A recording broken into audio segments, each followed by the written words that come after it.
Здравейте! Аз съм Боби Маринова. Вие гледате моят предколеден шопинг влог, в който ще ви взема на шопинг за коледна украса, коледни подаръци на приятели, на колеги и дрежки за мен. Този влог е за хората, които също като мен са заети през седмицата, нямат време да пазаруват, да обикалят, много искат да се потопят в едно коледно настроение. Споделям болката ви. Аз през седмицата съм постоянно на университет, на работа. Общо взето съм постоянно в движение, в екшън. И сега ще си открадна един час от тази красива съботна слънчева сутрин. Наистина много слънчево, много необичайно за Виена. Да отидем, да разгледаме, да напазарим и да ви покажа какво има във Виена и да ви вдъхновя малко за вашето коледно пазаруване. Реших да си сложа един черен шал и една чантичка на Валентино, понеже, нали, знаете, че като сте облечени по-кежуал и като сложите една по-хубава част, се постига баланс и туалета става по-завършен. Минавам през най-голямата книжарница, която съм виждала. Тук буквално стискаме очите, просто я подминаваме, защото аз книги не трябва да купувам. Обаче вижте колко сладки неща има. Със сигурност не са за мен, обаче са много хубави за подарък. Има шоколад за пиене.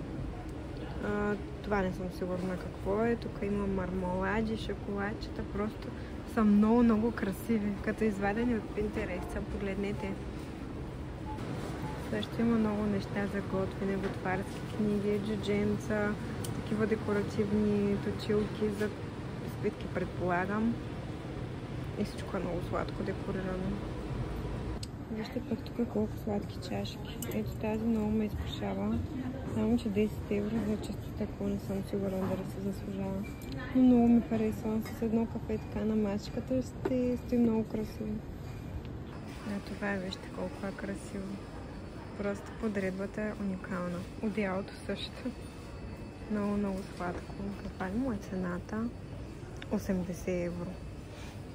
Добре, много хубаво. Харесах си това ангелче и джудже. Много са ми сладки, много ми се връзват за масичката в хола. Много сладко ще стане. А тук намерих нещо, което търся от много време. Подарък за мен обаче. Адвент календар с чайчета. Всеки ден се отваряш и вместо шоколадче различен чай. Мисля да се взема, да се поглезе, всяка вечер да си пия адвент коледен чай. Какво става, като се отклониш леко от маршрута и похарчиш 35 евро за коледна украса, чайчета и не знам си какво още, докато отиваш всъщност до H&M. Взех си много сладка турбичка. Бук значи бук, книга. Значи на мене просто някой трябва да ми завърже очите и да ме кара там, където ще ходя, защото иначе ще се лесно, ще харча пари и сега си харесах ето това. И ще питам колко струва. Много е сладко, също за масичката. Жената беше изключително груба. Попитаха колко струва, 14 евро. И искам да се го взема, обаче вече не съм сигурна, че искам да е от нея. Беше изключително груба. Затова може би сега ще пропусна и ще търся на други места такъв букет с шишарки. Най-накрая стигнах до H&M, всъщност целта на това излизане. Така започваме наред, като аз ще ви показвам неща, които ми харесват и такива, които вече искам да взема, които съм набелязала. Ето тези много ми харесват, обаче не съм сигурна колко ще са качествени. Мисля, че ще издържат една зима и повече не, но са много сладки. Тук вече са пуснали много коледни неща. Има някакви неща с паети. Сега ще ви ги покажа. Аз си търся нещо коледно, по-скоро търсих, защото съм канена на фирмено парти, където темата е червено, бяло и черно. И в крайна сметка реших да не купувам нищо, да си нося белите дрехи, които имам, да сложа един панталон, едно сако или плетена жилетка и да съм изцяло в бяло. Но все пак ще ви покажа какво има. Тази чанчичка е сладка. Като ви показвам, ще ви обясня в момента каква ми е малко нагласата. Не искам да купувам нови дрехи, защото имам много и няма място къде да ги прибирам, а не ги нося всички. И в момента искам да разпродам това, което не нося и да се концентрирам върху създаването на капсулен гардероб. Това сако много ми хареса, мисля да го пробвам. Ще става както за работа, така и за излизане. И с ризи, и с блузи, даже и с уичери. Мисля, че може по много начин да се носи. Нещо, което мислям да направя, да се взема това, за да може да се сложа белия панталон, който имам, с един бял сатенен ботник, с една плетена жилетка и това да ми е акцента, не пак бяла плетена жилетка, и това да ми е акцента на тоалета. Мисля, че ще се получи много добре и хубавото е, че това мога да го нося и с други тоалети. Тоест, вместо да купувам цял нов тоалет, мисля да си купя нещо, от което да направя много тоалети. 20 евро е цената и мисля, че се заслужава, изглежда добре. Стига да не се изхъби и да не се махне блясъка. Не знам как да го обясня. Този клоп го гледам от толкова много време и сега вече съм сигурна, че ще се го взема, защото аз си нося лаптопа такава в ръка на работа и много ще ми се връзва на тоалетите и ще ми добави така малко коледно настроение към ежедневната визия. Този шал е другото нещо, което гледам от толкова много време и е толкова нежен. Цветовете са много хубави, любимите ми. Наистина това са ми любимите розово и сиво. И го вземам без да се замисля, защото ще мога да правя много комбинации. А в офиса ми е много студено и аз постоянно седя загърната с някакъв шал. Тази рокля, розовата, също много искам да пробвам.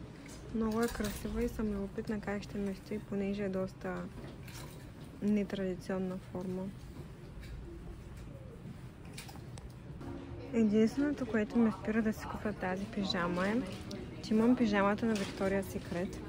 А тази мисля, че е нейна имитация. Но иначе страхотен подарък за едно момиче за Коледа. Изглежда много луксозно и много качествено. И ето това ми хвана на мене окото. И мисля да се го взема, защото моята розова пижама много се разшири. Тази е дебела. Тук ми харесва, че има връзки. Аз в талията съм много малка и всичко ми пада. И това ми изглежда добре. Може би ми трябва XS.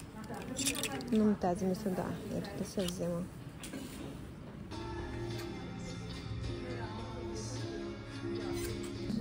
Сега сме вече при декорацията и H&M мисля, че се води. И търся подарък за нашата счетоводителка, понеже в фирмата правим размяна на подаръци тип таен дядо Коледа и тя се падна на мен. Аз искам да взема една чаша, една свещ и взех едно шоколадче по-рано. И мисля да го опаковам и да се получи така комплект подарък. Ето тази чаша харесах, пише Take Your Time. Мисля, че е много подходяща за нея, защото тя сигурно сте жена, която от време на време трябва да се напомня, че преди всичко е жена и да се почива. Ето тези свещи харесах. Мисля да се взема и за себе си. От много време търсях красива свещ от H&M Home или Zara Home, такава, която просто да е като луксозно бижу за дома. И мисля, че ето тази ще е моята свещ. Много е сладка. Мирише на чиста баня с току-що изпрано пране и ваниля и памук. И мисля, че много приятно ще охая дома с нея. И като се запалиш и като си направиш един чай и четеш книжка, точно малко селфкер да си подаря и аз. Време е за мерене. Тази блуза е 10 от 10. Мисля, че е много практична. Усеща се като ватирана, много е мекичка. И става както за бял панталон за офис, така и с дънки за университет. Мисля, че е много практична и си я взимам със сигурност тази. Тази също много ме допада, защото е в модела на обикновен случай, обаче има такива бляскави детайли и с една поличка или с една жилетка отгоре ще стои много нежно.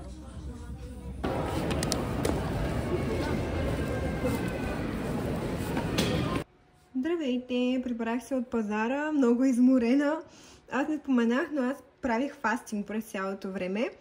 И вече съм направила около 18 часа. Даже отидох на магазина, напазарих си храна. И сега ще си направя омлет от белтъци, защото вече умирам от глад. По-седам да уча и след това мисля да си наредя на масичката всичко, което съм купила като декорация и да ви го покажа как се получи.